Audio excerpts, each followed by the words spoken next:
Hello, everyone, and welcome to a new episode of Bon Voyage Besties with your hosts, Rosa and Rachel. And today we're super excited to welcome Erin, whose love for travel began at just 17 years old when she embarked on a month-long trip to Peru. That adventure ignited a passion for exploring the world, but it was her experience in the Dominican Republic that truly captured her heart. In 2024, Erin decided to share that love by leading small group trips to the DR, helping people experience the country beyond the resorts. So we can't wait to hear all about her journey and her mission to connect travelers with the heart of the Dominican Republic. So welcome, Erin, to the show. Welcome. We're so happy that you're here today. Thank you, Rachel and Rosa, for having me. I'm so excited. Yay. Yay! We're excited to have you here. So, I mentioned this on the podcast before, but for anyone who's tuning in for the first time, I was born in the Dominican Republic, but I moved to the States when I was like 3 or 4 years old. So, myself being from the DR, I'm super excited for this episode because, like, even for me, there's a lot of places within Dominican Republic that I've never experienced. And it wasn't until I was a little bit older that I actually got to experience another side of the DR beyond the resorts. So I'm super excited to hear all about your journey. So before we get started, Erin, do you want to tell our listeners a little bit about yourself? Sure. Like Rosa said, I'm Erin. I'm currently living in Chicago. I first went to Dominican Republic in 2018, and I had a friend living there at the time, and I went there to see a concert for my favorite singer, Romeo Santos. He's a bachata singer. And from that point on, and that trip to that country, I just fell in love with it and then have been going back ever since. And I'm sure we'll get into maybe why I started the trips and all that later. But that's just a little bit about me. That's really awesome. And I know you're a big fan of Romeo Santos. I love his music too. So we'll chat more about that in the episode. But he is Okay. a total hottie. So, Rachel, if you don't know who Romeo Santos is, Google him. You're going to love him. I know. I feel like I have to look him up. All I hear is total hottie, and I'm on board. I'm like, let's all go see a concert together. And he can sing.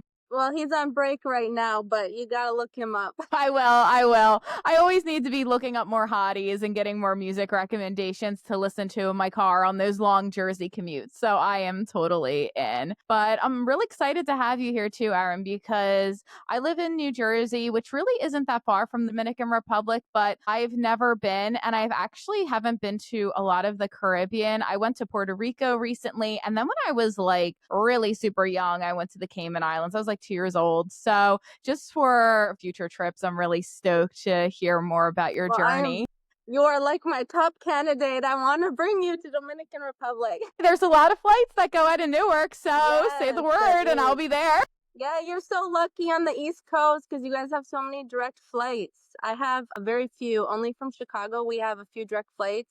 Only to Punta Cana, but not to Santo Domingo. No direct flights from here. So Yeah, we're it's a lucky with little bit Newark long. because you can fly it into Santiago, you can fly to Punta Cana, Santo Domingo. So we are very lucky with Newark Airport being our hub here and having some easy flights. And DR, depending on which area you're flying into, it's like under 4 hours for us in New Jersey, Yeah. which makes it like the perfect getaway. Because I know, if I'm not mistaken, Erin, you also work full time. So I feel like Dominican Republic, it's a great destination and you can easily do it in like 4 or 5 days and get a glimpse of the country. Yes, definitely. I will recommend for somebody, if it's their first time going there, definitely do at least a 4 to 5 day trip or more to get like a real experience.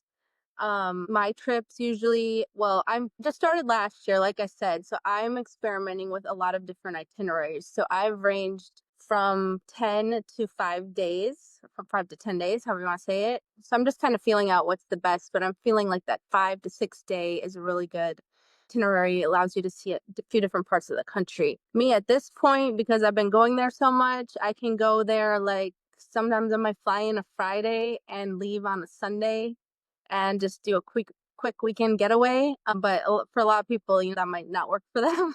Yeah, no. I mean, I guess for myself too, I can just go there for like the weekend, just lay on the beach and come back to work. But before Yeah. we get started and chat more in depth about like the group trips and all of that, so what initially inspired you to want to create these travel experiences into Dominican Republic? Sure. Well, like I said, I have been I went there first in 2018 and then I continued to go. I went back, well, COVID put a hold on it, and then I went back in 2021. And then I think 2022 is kind of when I started going more frequently, like throughout the year. And then when I'd come back from these trips, anyone I'd talk to at work or just friends, they would just ask me. The first thing they would ask me was like, "Oh, how was Punta Cana? How was the resort? What resort did you stay at?" That was literally every single person was asking me the same thing, and I just thought, "Oh my god, the only thing people know about this country is Punta Cana," which if you don't know, Punta Cana is the main destination where most people travel to in Dominican Republic because it's the most tourist destination there, and it's a bunch of resorts and they do a bunch of tours and things from there. So that's why and most people know about it. But at that point, I had never even been to Punta Cana at all. And I was just like, I've never even been there and I'm not really like too much on the resorts. And so I just started having this mission or creating this vision, like to show people that there's so much more to the country than just going there and going to a resort. And so that's when I came up with this idea. Well, maybe I can take people there and show them because a lot of people they might be scared to leave the resort or they don't know the language. A lot of people have a lot of concerns if they're doing something that may be new to them. So I thought, well, if I go and I'm already familiar with the country, I can take them and maybe they'll feel more comfortable and willing to go and experience that. That sounds absolutely perfect for me because I love, as a solo traveler, the small group tours. It's like you're traveling with your brand new group of besties, and it's a lot of fun. And like you said, it does take out some of the stress of planning the itinerary about language barriers and anything like that. So I really do think you're doing amazing work. I know I would be interested in taking one of your tours one day. So, out of curiosity, what are some of the most favorite places that you've been in the DR? Yeah, my favorite place, I have two like kind of general areas that are my favorite places. Well, maybe three. It's hard to narrow it down because every So time I hard. go there and I go somewhere new, I'm like, oh my god, I love it here, and so it's really hard for me. But I would say my top favorite area of the country is the Samana Peninsula, which is in the northeast corner of the country, and it's kind of a little peninsula that hangs off the country, and it has a beautiful beaches. They have a town there known as Las Terrenas, which is known for its bachata nightlife, and a lot of people go there to dance. And you'll see actually a lot of tours go there just for bachata dancing. And they have beautiful waterfalls. One of the waterfalls I usually go on my tours there, the beaches, and it's very like naturey area, so there's like a lot of trees. You feel like you're in a jungle. In the springtime, from about like February to April, they have a whale season, which there's a bay there and the whales come in and you can do a whale tour. I haven't done it yet, still on my list of things to do, but that I would say is my number one favorite area, and I still have like a lot of things to explore just in that area, but I just love it. It's so beautiful and you feel like you're really in touch with nature there. Like, sign me up. Yeah. I've never been. It's funny because like you said, a lot of people are like, "Oh, being from the Dominican Republic, you love Punta Cana." And I'm like, I've never been to Punta Cana. Like Yeah. never. I live on the opposite side of the island. So I'm from a town called Jarabacoa. So we're Uh-huh. closer to Puerto Plata, which is like about a 2 hour drive. So growing up, whenever we visited Dominican Republic, we would never go to Punta Cana because on the Yeah, opposite ends. a And little Jarabacoa far, is, yeah. yeah, we're more central. So Puerto Plata was always like the it spot for us, going to like Cabarete. So I only grew up knowing those beaches. So when my friends tell me, they're like, "Oh yeah, Punta Cana is amazing," I'm like, "Great, never been." It's like, I've never been. Well, Jarabacoa is also on my list, so I'll ask Yeah. you any tips when I make it there. I haven't Oh been yeah, yet. you'll love it. You'll love it. If you love nature, Jarabacoa, beautiful waterfalls. And the great thing too is that the climate's a little bit more mild too. So even if you're going during the hot season, because of our location, it's a little bit more mild than other areas of the country. So it's like such a great destination. And a lot of tour companies are also doing like day trips. I know last time I went to Puerto Plata, they had a lot of tours that were going to Jarabacoa and doing like whitewater rafting. You It's can go hang fun. gliding. Yeah, Yeah. I love So it's whitewater rafting. That's my favorite. I would fly down there just for that. I love it. but no, it's super popular. It's a beautiful destination. And again, like Erin said, there's so much beauty in the country, and it's more than just beaches. People automatically think of Dominican Republic, and yes, we're very touristy, and we do cater to those that are looking for that all-inclusive experience. Just land, go to your hotel, and you don't have to leave for another 5 days, and that's great if that's the type of vibe that you're looking for.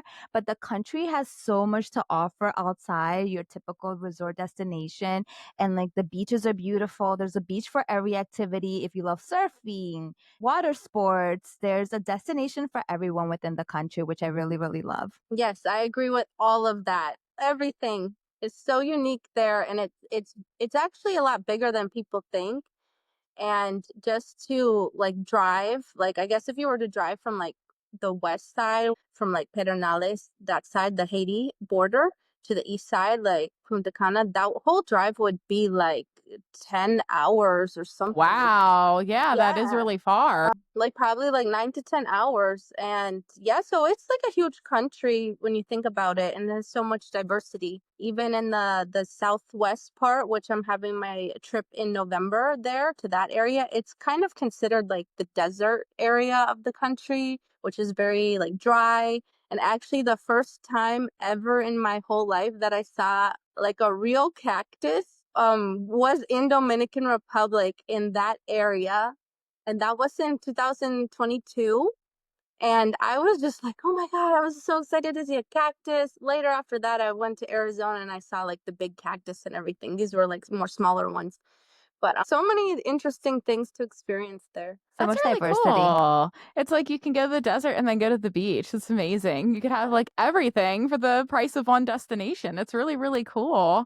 I love to hear that. So aside from the beautiful beaches, what else made you fall in love with the Dominican Republic? Well, overall, I tell people this, and I feel like it's hard to describe it until you go there. But it's just this whole vibe as a whole. When you like land in the country, I don't know, you just instantly feel like you're just in like the happy place, and people are just so friendly there, happy, just the vibe. I can't really even put it into words properly, but I've had other people from other countries like in Europe that have traveled there and have said the same thing. So I know it's not just me that has that experience. But I also love the food there. I actually really love Mexican food because I love it. It's a little spicy for me, and I like spicy food. That's what I'm saying.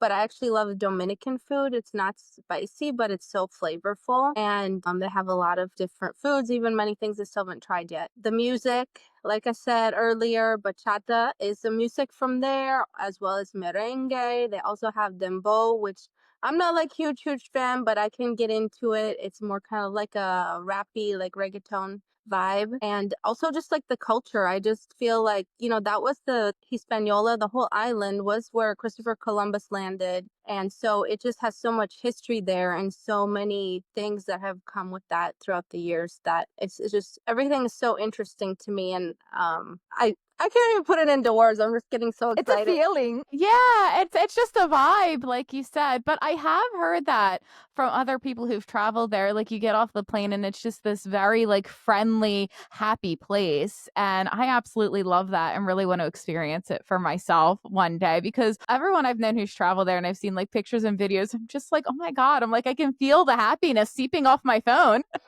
We are happy Yeah. people, and we're very nice too as a culture. Not because I'm Dominican, but we really are. We are very like fun, animated. Yes, we can be a little loud, but that's all part of the atmosphere and the energy that we bring. Like I love traveling to Dominican Republic or pretty much like anywhere in the Caribbean, and as soon as you land, everyone starts to clap, and like the joy of excitement of being home. And I know last time I went with my daughter Samantha. We went to Puerto Plata, and when we landed, they were playing music and merengue. So like as soon as you're like walking down, like you're excited to go to the immigration line because everybody's just like vibing. I was like, you don't get that experience landing in America.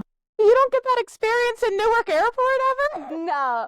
There's no one greeting you there with music and just happy vibes and My gosh, smiles. I remember this was years ago. I was like 20 and completely different island, completely different like ocean. This was Bermuda. When we landed, it was a similar thing where there was music in the immigration line to go through. And my mom and I are like, this is so nice. They're like playing music and having a good time. Newark Airport, no. You just It's like, land and it's like miserable welcome home. Home, We exactly. still love you, America. We still love you. sometimes. But I know a lot of things too when it comes to Dominican Republic. There's a lot of misconception when it comes to safety. So I know for myself, just traveling anywhere in the world, you have to be aware of your surroundings, and it's all about proper planning. So yes, there's crime, but there's crime anywhere that you go. There's places within the US that I have felt unsafe. So I think when you're traveling to a new destination is making sure that you're doing your research, but not holding back, because that's one thing that kind of breaks my heart is when I hear people say, well, don't leave the resort because it's dangerous. And it's not. Like, you're not living these experiences. You're just going maybe based on a bad experience that you see online. And sometimes the media too. I feel like it portrays things in a completely different direction. So I think you really need to experience things. And I would never tell someone to feel unsafe, but push yourself a little bit outside of your comfort zone. So don't just go to a destination and just stay confined within the resort, because you're not really getting to experience the culture, the food, the vibe, the people. So I feel like, Dominican Republic is one of those countries, and we thrive on tourism. So I know for myself, when I go to the country, I experience this. I see this, the tour guides, whether it's a taxi driver, whether it's someone in the hospitality, they go above and beyond to make sure you're having a positive and pleasant experience, because that's what they live off from. So of course they want the tourism. And like, that's not to say that bad things don't happen in certain areas, but it's like that with any country. So I think doing your proper research ahead of time can kind of equip you to making sure that you are visiting these destinations safely. And like Rachel said, I think one of the good things about doing guided tours is just that you kind of take out the guesswork out of it and kind of, do the pre planning and do the research. So during your trips, what are some of the destinations that you like to highlight aside from, like, let's say Las Terrenas or other Punta Cana area? Yeah, actually, I start all of my trips in Santo Domingo because that's the capital of the country, and that is where they have most of the historical area. They call it the Zona Colonial, where they have all the historic buildings, the first church in the Americas, the first university, this really old hospital. They have a fort that was built. It's a lot of historical things there, and I think that's just important for people to see so they can understand more of the culture there. So I always start there. We do a tour around there. We do a bachata class because you guys already know about me and bachata. And I think that's also part of learning about the country is learning things that come from there. And then we usually go out dancing. I don't mandate anybody come out for nightlife. Some people want to stay and relax. That's fine. But the nightlife, that's another vibe that I think is great to experience. And then I already talked about the Samana area. And another area that I had in my last tours was the Baibe area, which is in between Santo Domingo and Punta Cana. And they have some really beautiful beaches there where the sand is like white. There's no seaweed that comes into that area because it's in the part of the Caribbean Sea instead of the Atlantic Ocean. And that's where actually a lot of tours from Punta Cana go there to go to this one island called Saona Island, which is one of the most popular tours to do in Dominican Republic, because so many people go from Punta Cana just to go to that, and to go from Punta Cana to go all the way over there to do the tour onto that island. It's a full 10-hour trip. So I incorporated that into one of my tours, but then we stayed the night there. It's different. It's not like this rush, rush, rush. And then in my next tour that I have coming up in the fall, like I said, I'm doing the route from Santo Domingo all the way to Pedernales, which is on the Haiti border. And that is a lot of things to do along that route. There is called El Sur Profundo, and there's Barahona, which has some great just areas where you can go bathe. They have, it's called San Rafael. It's basically this river runs into the ocean, and people just hang out and drink and eat and just hang around. And they also have this river. I guess it's the shortest river in Dominican Republic, Los Patos. I don't know, Rosa, you've ever been around this area, No. but I'm it's learning so also, much. I'm yeah, it's loving it. also I'm really taking cool notes in my because head. the, We're in Dominican these Republic, are guys. a lot of areas that it's a lot of areas that Dominicans might go to, like, hang out for the weekend or something like that. I also have like a little waterfall hike in this as well. And then the big great part of this whole excursion, and it's kind of like a long road trip because the whole trip is 5 hours, but I cut it up so it's not, we're just not driving 5 hours in one day. And then when we get down by Pedernales, we're going to this beautiful beach called Bahia de las Águilas, and it's considered really like one of the most beautiful beaches in Dominican Republic. It's like unkept. You have to take a little boat to get there. You could drive if you had a more like an SUV or something. And we do a glamping night at the beach where we're like glamping in a fancy tent, and you open your tent door and just see this water and the moon shining and shimmering over the water, and they have like a bonfire there at night, and you can have your Presidente beer while Oh while my you're at this God. bonfire. I'm ready. Let's go right now. I Let's have go. my United app right here ready to fire it up. Be like, okay, it's It done. sounds amazing. Sold. The Yeah. glamping on the beach is just speaking to me. That sounds beautiful. Yes, Beautiful. it's absolutely beautiful. I've done that twice, and it's really a difficult itinerary for people if you don't have a transportation. There's a lot of tours, like a bus tour that runs and does this trip, but they usually do it like a 2-day trip. So like I said, the route's like about 5 hours. So you kind of go down there quickly, spend the night, and then, spend some time at this beach and then come back. So those are like a lot of trips like you might find for Dominican people might sign up for that and do that so they can go there. But unless you have a car or some sort of transportation, it's difficult to get there. And also in that area, it's gonna soon be developed more because they opened a port there last year. So cruise ships are starting to go there, and they invested like, I don't know, it's like millions of dollars. I just saw the news about it the other day. It's like millions and millions of dollars. They're developing a bunch of hotels over there in that area now. They're kind of trying to promote it as like ecotourism. So I'm really excited to take people there this year before it completely changes the whole area. Once these hotels get developed and more people start coming in on cruise ships there, I think it's going to really change in the next years. Sounds pretty. Yeah, I'm ready to go right now. I'm like, I want to beat the cruise ships. I want to see it before the cruise ships get there. Girls trip. Yeah.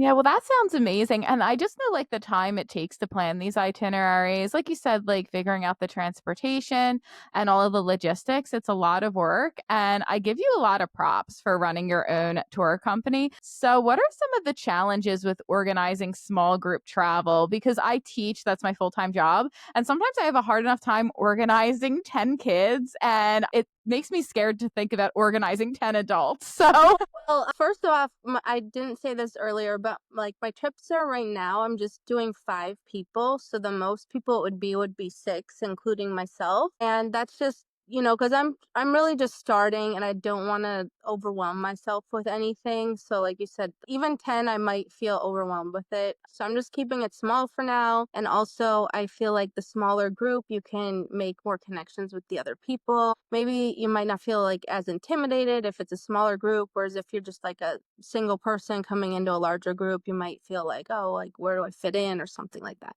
So that's where I'm at right now. And it really hasn't been a challenge. Like, I guess like my last trip was the one that sold out with the 5 people. So I've only done 2 trips so far, in all honesty. So in my last trip, I had the 5 people. So it really wasn't that much of a challenge. It was more just like, who wants to stay in at night, who wants to go out at night. But everyone got along really well and there was no issues. Now this year, the next 2 trips I have, I'm opening up to all adults, whereas my last ones I've done just female only. I don't have any males signed up yet, so I still think, the females are more interested in this trip, but it is open to all adults if they want to come. But I just haven't had any male interest as so far. Well, I've had a few people ask me, but they've been asking me with like wrong intentions. So that's So you're gonna start like a dating show in Dominican yeah, Republic, you yeah. know? Right? And That's I'm where like, my no, mind no, no. immediately went. Reality show. We, Real- we we have to call up, what is it, TLC? Be like, we have a new reality show in DR. Dominicans gone wild. Yes. Uh, That sounds amazing, though. I do think 5 people is a really good number, like you said. Like, as a solo traveler, especially if a lot of other people are traveling solo too, it's so much easier to meet people and to talk because I've been on tours, like, usually just day tours. I try small tours, but they're like these big buses with all these people, and I just kind of like keep to myself. I'm like, yeah, okay, I'm just gonna be along for the yeah. ride, I guess.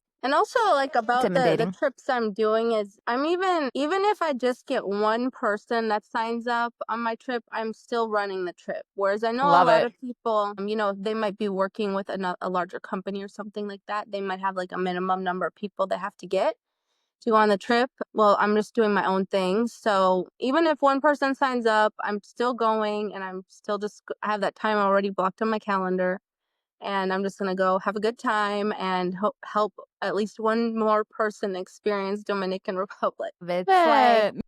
one Dominican, you're converting them One one at a time. time. I mean, I love it. You know, this, like I said before, Dominican Republic is a country that we thrive off from tourism. I forget if it was last year where we kind of broke a record with the number of tourists coming into the islands, which is great, you know, for our economy and things like that. So I love hearing this. So thank you for highlighting. I was like, I want to go on this trip. I want to discover another side. Bon voyage, besties on the road. Let's go. Yes, definitely. But what are some misconceptions about the country that you want to debunk with these trips? My number one misconception, I guess, would be the one you referenced earlier is just like it's unsafe. Like you said, you can go anywhere. You might find yourself in an unsafe situation. I mean, I live in Chicago and there's a lot of bad things happening here too. It just depends where you are, what area you're in, what time are you going out, what kind of people are you hanging around, things like that. And you always just have to pay attention and be situationally aware whenever you're traveling or even if in your normal life, just to try to protect yourself. So I would say that's my number one thing. And a lot of times we'll hear these things on the news like, oh, this thing happened in Dominican Republic. Like it can be one single thing happen to a tourist and then it taints the whole country. Now the whole country is horrible because one person had a bad experience or one bad thing happened or one person got robbed or something like. So I'm trying to change that mindset and overall actually the Dominican Republic is a generally safe country. You're not going to see like mass shootings there or a lot of really violent crimes like that. The most common crime like you might run into like as a tourist might be like a pickpocket or a robbery. You got to just like be paying attention to your things, paying attention like where you're walking, who you're with, things like that. And so that would be my number one thing. And I think that falls into one of the reasons why people don't want to go leave the resort. And also, when they go to the resorts are telling them, don't leave the resort. It's unsafe. Don't leave. The resort also wants to keep people there because the more they keep them there, the more money they're also making with tips and if they're selling them any other activities that they might have going on. So that would be my number one. Like you said, being, you know, situationally aware wherever you are traveling to. I've gone to places not in the Caribbean. I think it was like in Europe. And I found myself in a situation. I was like looking at like some mural artwork and I'm going down this alley and all of a sudden I see these two guys walking towards me very aggressively. So I was like, oh snap. Maybe No, I shouldn't have walked down this no. alley. And then I turn back and I'm like speed walking. I tell Michael, just go, just go. Like I don't think something was happening back there. So, like you said, just being aware. Like, I know for myself, whenever I travel, I feel like people know when you're a tourist. So Mhm, it's like I don't want to wear anything flashy, anything mhm. that attracts attention, making sure that if I have a purse, like I'm wearing like a crossbody, like I don't have like my phone out and about. So just being situationally aware because bad things can happen anywhere you go. And when it comes to safety, you want to use all the precautions. So I think making sure you're doing your research ahead of time is key. I know the one time I went to Dominican Republic with my daughter Samantha, I wanted to experience something outside of Puerto Plata and the resort. So I hired a taxi driver and he was so cute. He was so nice. He was like, listen, he was like, you're two girls by yourself. If it's okay with you, I'll just like walk behind you, like while we're in Aw, town. Was like, sure. So he was just like hanging out with us, like he was like my uncle or something, you so know? Yeah. sweet. So like you will find people that if you do kind of maybe feel a little bit like uncomfortable, you can talk to people and make these connections. So you're still getting to experience this beautiful place. And he went with us like everywhere. We did the cable car, we went to the fort, we went to town and he took us for like ice cream. So it was such a wonderful experience. And I feel safe and I feel comfortable because at the resort, they took down his like license plate. So like they knew that I was leaving with this guy. So I was like, all right, if I go missing and my daughter goes missing, They got they They who will know to who to find find look us. us. for. So like it's okay, but you have to make sure that you are doing things that make you feel safe and just taking those extra precautions if you need to, but not to be afraid. And I think again, like you said, with a lot of the resorts, they try to steer you to stay within the resort, and that's the number one thing that annoys me because it's like, wouldn't you want people to really experience this beautiful island? So I love that you're promoting this in your trips. Yeah, another safety thing like I usually do is if I'm there alone, I'll usually share my location with somebody and just so that way they're keeping tabs on me. And I've also found in Dominican Republic, just in general, like if you're nice to people, like they're nice to you back. And that is a country where a lot of people, the culture is like to say hello, to say good morning to people on the street. If you're sitting down in the coffee shop and someone comes in, they might say hi to you. And in the United States, that's not very common um, to have that much interaction with people. So there, if you're not used to that, you might be like, why is the person talking to me? But you just say hi back, ask how people are doing. And then, I feel like you have to just interact with people and be nice to people. And usually everyone will be there to help you out in the end. Yeah, I Yeah. think we're too nice sometimes. We're a little too welcoming. So, like you said, for some people, it could be a little uncomfortable. Like, why is this person inviting me here and to do this? But that's how we are as a culture. Like, we want everyone to just have like a fun, good time. Like, that's what life is all about for us. So, it's like we work hard, but we play hard, and we want everyone to experience that. I remember one time I went to Dominican Republic, and like this girl was like, I probably was like 8 or 9 years old. And this girl, maybe two doors down from where my grandparents lived, she's like asking me to come to her house. And her mom's like, yeah, you can come on in. And I'm like, yeah, no, I don't think I can go to like a stranger's house. And then my mom's like, oh, yeah, it's fine. My mom had no idea who this person was. She was like a random neighbor. But like, that's what they do. The kids are outside, everyone's playing. Then she's inviting all the kids to go like inside her house for like ice cream and having a good time. But, as a culture, we're very welcoming and we're very inviting. But I can see how for some people, like us in New York, everyone is like, go, go, go. If somebody invited me to their house for ice cream, I'm like, no. Oh yeah. If it was in New Jersey, I would be like, although if Yeah. I was laughing thinking if I was down in Dominican Republic, they may regret that with me because I can talk to a brick wall. They'll be saying hi to me in a coffee shop, and then it's like 3 hours later, they'll know Yeah. all the gossip at school, they'll know all the gossip in my book club, they'll know about all my foster cats, and they'll just be like, oh my God, I'll be like, why did I say hi? why did I talk to her? She's kept me here for 3 hours telling me all the Yeah. tea. So I know one thing for some people, if you are from the US, you do need a passport to go to the Dominican Republic. So it might not be as easy as, let's say, going to Puerto Rico where you don't need to have a passport. So that could be something that can hold someone back, but you just plan accordingly, get your passport, get out there and travel. And even with the language, yes, we, speak Spanish, but I feel like in a lot of the, more populated touristy areas, people will speak English or at least try to be able to kind of communicate. But have you found that in your experience that has been a little bit of a challenge, or what other things do you find that's challenging, especially for like a first time visitor? Yeah, for a first time visitor, well, when I go there, I mean, I don't speak perfect Spanish, but I've been studying Spanish now nearly half of my life. So I can get by there fine and I feel okay with it. But if somebody doesn't know any Spanish, I think they're gonna get by okay. If they stick to the areas like Punta Cana, especially Santo Domingo in the tourist areas, which is really the zona colonial, you're gonna find tour guides who speak English there. And also in Las Terrenas, because Las Terrenas is very international. There's a lot of Europeans there. So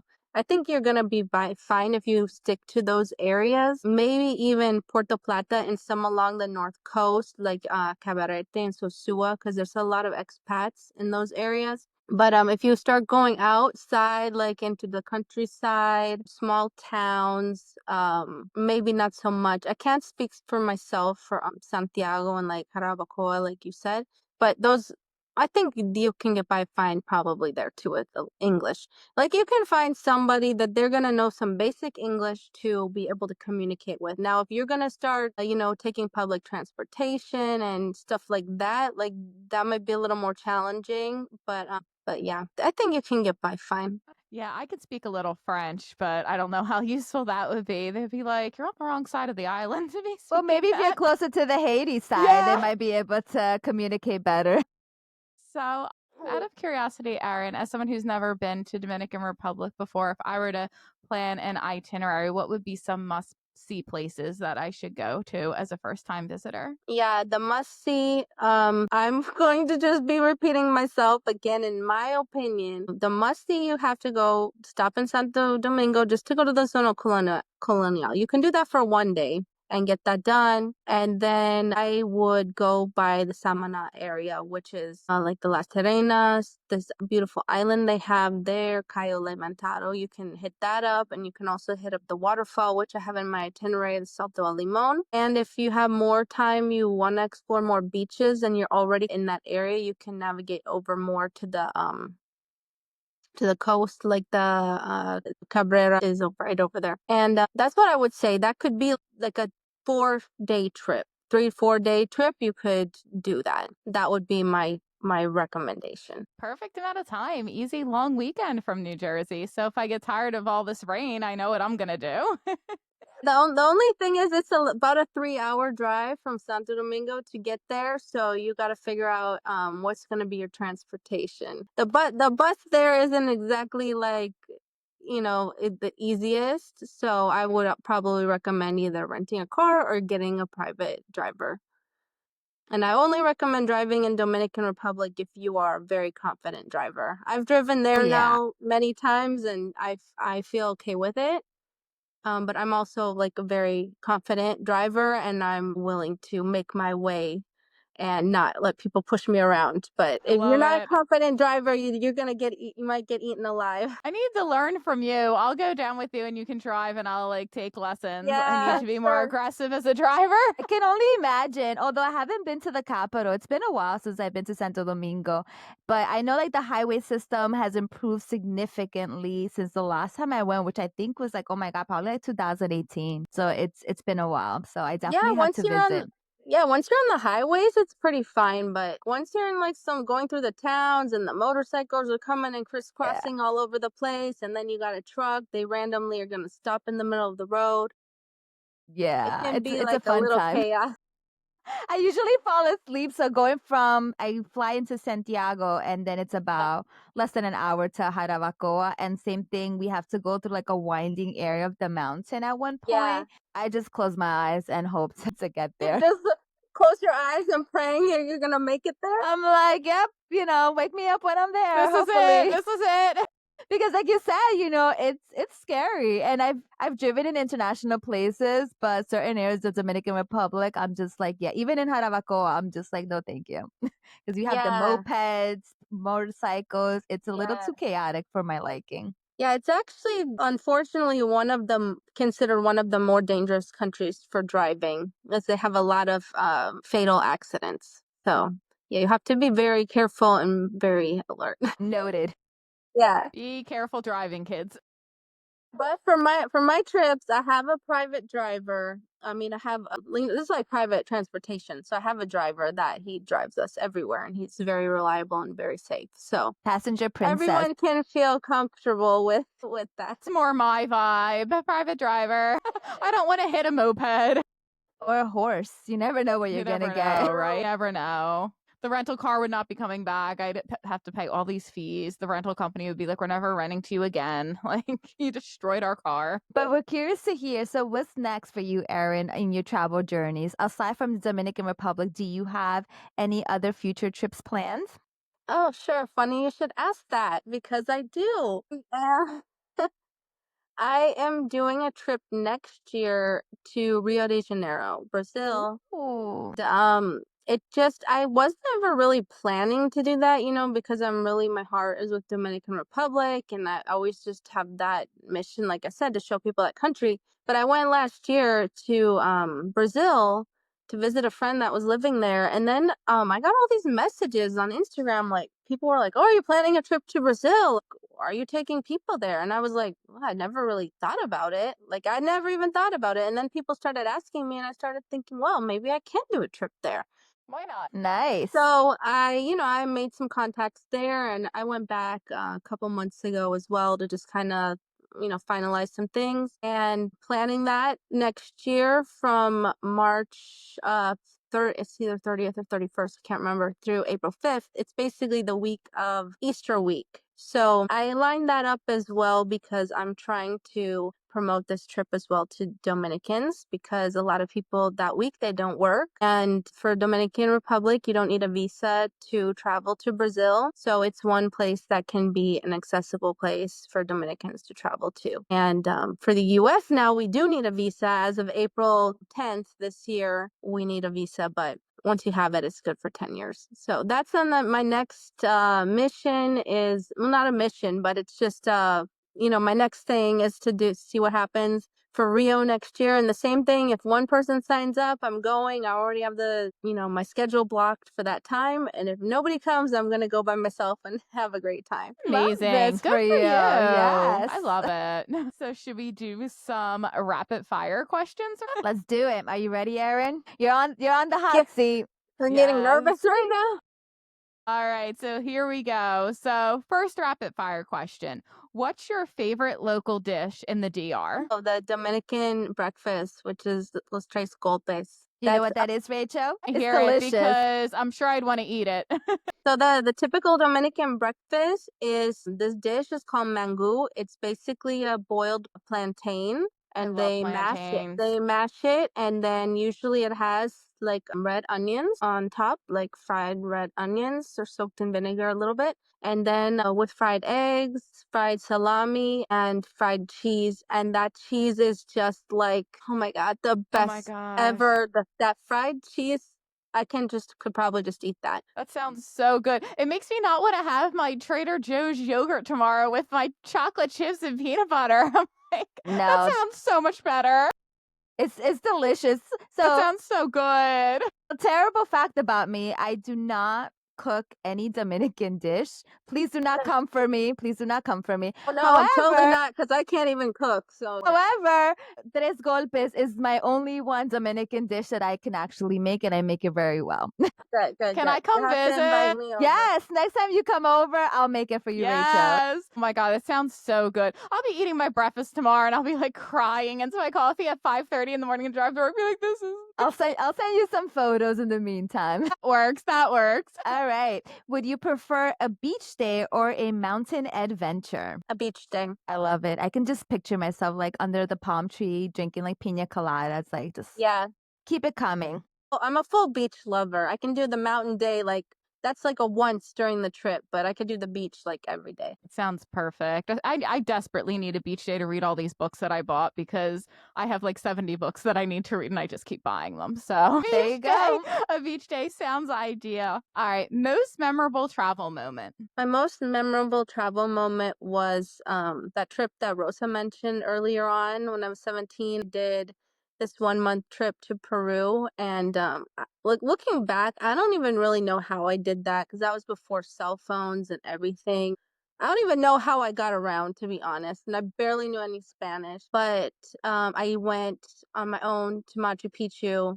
Well, I lived there with a family, but none of them went with me. And I went to Machu Picchu, and then just seeing that, it was just breathtaking. And still to this day, even though that was so many years ago, that is still my most like wow moment. That's Machu beautiful. Picchu is amazing, especially like when you see like the fog just like escaping and the mountains just peek at you.